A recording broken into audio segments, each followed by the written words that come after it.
ఎన్డీడీబీలో చాలా స్పష్టంగా చెప్పారు. ఆ విషయమే నేను చెప్పాను. ఈరోజు సిట్ వచ్చింది.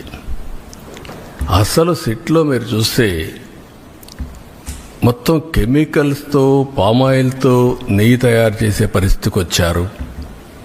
ఇప్పుడే కేశవ్ గారు చెప్పినట్టు దాంట్లో మళ్ళీ ఆ కెమికల్స్ కూడా కొన్ని ఆయిల్తో తయారు చేస్తారు, కొంతమంది యానిమల్ ఫ్యాట్తో కూడా తయారు చేస్తారనే పరిస్థితికి వచ్చారు. అంటే దేవుడు అంటే లెక్కలెత్తనం, డెలిబరేట్గా అపవిత్రం చేయడానికి మీకు విశ్వాసం లేకపోవచ్చు. విశ్వాసం లేకపోతే ఆ జోలుకు రావద్దండి.